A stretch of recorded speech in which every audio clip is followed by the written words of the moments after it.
Bismillahirrahmanirrahim. Assalamualaikum warahmatullahi wabarakatuh. Terima kasih atas kesempatan yang telah diberikan. Perkenalkan, nama saya Rahel Dwi Maharani dengan nomor Stanbook 22579-011 dari Program Studi Perdagangan Internasional. Pada video kali ini, saya akan memenuhi tugas mata kuliah Pemikiran Ekonomi Bisnis, yaitu tugas 10, dengan judul materi yang akan saya bawakan mengenai penerapan pendekatan historis dalam analisis krisis ekonomi. Baik, materi yang pertama yaitu apa sih pendekatan historis? Pendekatan historis adalah metode yang digunakan dalam penelitian dan analisis untuk memahami suatu peristiwa, fenomena atau perkembangan dengan menelusuri dan menganalisis latar belakang serta konteks historinya. Nah, ini melibatkan pemeriksaan sumber-sumber sejarah, dokumen, artefak, dan catatan lain yang relevan untuk membangun gambaran yang komprehensif tentang bagaimana sesuatu terjadi dan berkembang seiring waktu. Pendekatan ini sering digunakan dalam berbagai disiplin ilmu, baik itu sejarah, antropologi, sosiologi, dan ilmu politik. Kemudian, beberapa langkah kunci dalam pendekatan histori meliputi yang pertama yaitu pengumpulan sumber, di mana dengan mengidentifikasi dan mengumpulkan berbagai sumber data yang relevan seperti arsip, dokumen resmi, surat kabar, buku harian, dan wawancara. Kemudian yang kedua yaitu evaluasi sumber, yaitu menilai keandalan dan validitas sumber-sumber tersebut dengan mempertimbangkan bias, konteks, dan perspektif penulis. Kemudian yang ketiga yaitu analisis kontekstual, yaitu dengan memahami konteks sosial, politik, ekonomi, dan budaya di mana peristiwa atau fenomena tersebut terjadi. Kemudian yang keempat ada kronologi, yaitu menyusun urutan kejadian untuk melihat perkembangan dan perubahan dari waktu ke waktu. Dan yang kelima ada interpretasi. Nah, menginterpretasikan data yang telah dikumpulkan untuk membuat kesimpulan dan memahami makna serta implikasi dari peristiwa atau dari fenomena tersebut. Kemudian materi yang kedua yaitu mengenai apa sih itu krisis ekonomi. Nah, krisis ekonomi adalah periode di mana terjadi penurunan tajam atau penurunan drastis dalam aktivitas ekonomi yang berdampak luas pada berbagai sektor, seperti pada sektor keuangan, sektor industri, dan pasar tenaga kerja. Nah, krisis ini biasanya ditandai oleh beberapa gejala utama, seperti penurunan produksi, peningkatan pengangguran, penurunan harga aset, dan penurunan kepercayaan konsumen serta investor. Kemudian, krisis ekonomi ini bisa terjadi akibat berbagai faktor yang saling terkait, baik itu faktor internal maupun faktor eksternal, yang mengganggu keseimbangan ekonomi suatu negara atau bahkan secara global. Nah, krisis ekonomi ini memiliki berbagai jenis. Di antaranya yang pertama yaitu ada krisis keuangan. Nah, krisis keuangan ini biasanya melibatkan keruntuhan pasar keuangan seperti krisis perbankan atau kehancuran pada pasar saham. Nah, contoh yang terkenal itu terjadi krisis keuangan global pada tahun 2007 sampai 2008, di mana mulai dengan runtuhnya pasar perumahan di Amerika Serikat dan menyebar ke sistem keuangan global. Kemudian jenis yang kedua yaitu ada krisis mata uang. Nah, krisis mata uang ini terjadi ketika ada penurunan tajam atau penurunan yang sangat drastis dalam nilai mata uang suatu negara. Nah, hal ini seringkali diakibatkan oleh ketidakpercayaan terhadap kemampuan pemerintah untuk mempertahankan nilai mata uang.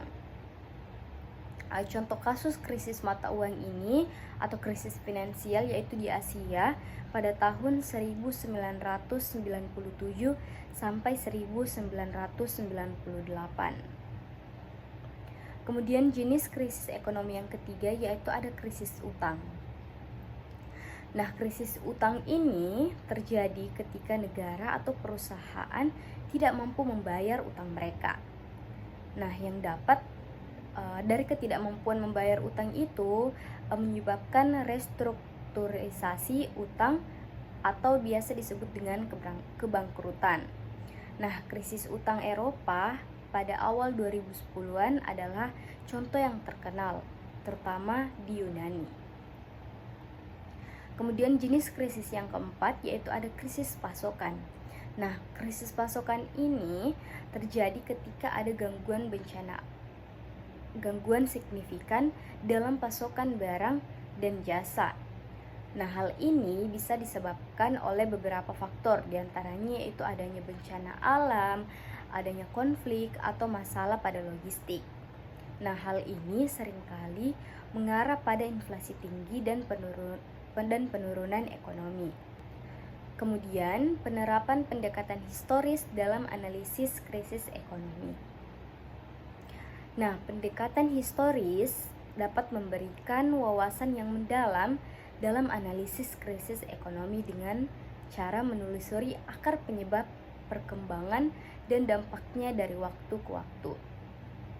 Nah, saya mengambil beberapa cara penerapan pendekatan historis dalam analisis krisis ekonomi, yaitu diantaranya yang pertama yaitu dengan melakukan identifikasi periode krisis, yaitu dengan dua cara. Yang pertama yaitu dengan menentukan waktu dan durasinya, dengan menetapkan periode spesifik ketika krisis terjadi, misalnya krisis keuangan global pada tahun 2007 sampai 2008 atau depresi besar pada 1929 sampai 1939.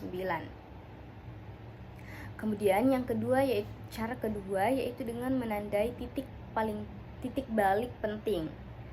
Nah, mengidentifikasi peristiwa kunci seperti kebijakan pemerintah, kejatuhan pasar saham, atau krisis perbankan yang menandai awal atau puncak krisis.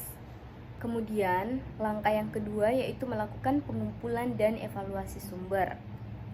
Ada 3 kegiatan yang bisa dilakukan. Yang pertama yaitu dokumen resmi, dengan mengumpulkan laporan pemerintah, kebijakan bank sentral, data statistik, dan laporan keuangan perusahaan. Kemudian poin yang kedua yaitu media dan publikasi. Nah, analisis artikel, surat kabar, majalah, dan publikasi akademik pada periode tersebut untuk memahami perspektif publik dan analisis kontemporer. Kemudian poin yang ketiga yaitu sumber primer, di mana ada surat, memo internal, dan wawancara dengan tokoh kunci yang terlibat dalam pengambilan keputusan selama krisis tersebut. Kemudian langkah yang ketiga yaitu ada analisis konseptual. Ada 2 poin yang saya masukkan, yaitu yang pertama konteks sosial dan politik. Nah, konteks sosial dan politik yaitu memahami situasi politik dan sosial yang ada pada saat krisis terjadi, seperti adanya perubahan rezim, konflik politik, atau kondisi sosial yang mempengaruhi kebijakan ekonomi. Kemudian yang kedua yaitu ada konteks ekonomi, yaitu meneliti kondisi ekonomi sebelum krisis, termasuk pada pertumbuhan ekonomi, inflasi, tingkat pengangguran, dan kebijakan moneter serta fiskal yang berlaku. Kemudian langkah yang keempat yaitu adanya kronologi peristiwa. Nah, poin pertama yaitu urutan kejadian, yaitu dengan menyusun urutan kronologis dari peristiwa penting yang terjadi sebelum, selama, atau setelah krisis untuk melihat bagaimana krisis tersebut berkembang. Kemudian, poin selanjutnya ada titik eskalasi, yaitu menandai titik-titik di mana krisis mencapai puncaknya atau terjadi perubahan yang signifikan dalam dinamika ekonomi. Kemudian langkah yang terakhir yaitu ada interpretasi dan penjelasan. Nah, pada poin ini atau pada langkah ini saya mengambil 3 poin, di antaranya yang pertama yaitu penyebab krisisnya. Nah, caranya yaitu dengan mengidentifikasi faktor-faktor penyebab yang berkontribusi terhadap krisis, baik itu secara internal seperti kebijakan ekonomi yang salah maupun secara eksternal seperti guncangan harga komoditas. Kemudian poin yang kedua yaitu dampak jangka panjangnya. Nah, yaitu kita harus menganalisis bagaimana krisis mempengaruhi ekonomi dalam jangka panjang, termasuk pada perubahan kebijakan, restrukturisasi ekonomi, dan reformasi institusi.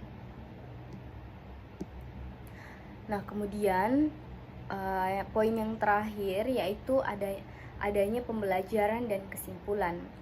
Nah, hal ini dilakukan dengan cara menarik kesimpulan mengenai pelajaran yang dapat dipetik dari krisis tersebut untuk mencegah atau memitigasi krisis serupa di masa depan. Baik teman-teman, itulah tadi materi yang dapat saya sampaikan pada video kali ini.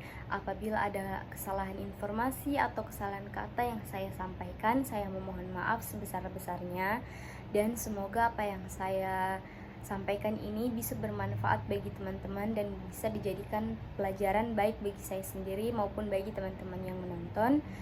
Sekian dari saya, wabillahi taufiq wal hidayah. Wassalamualaikum warahmatullahi wabarakatuh.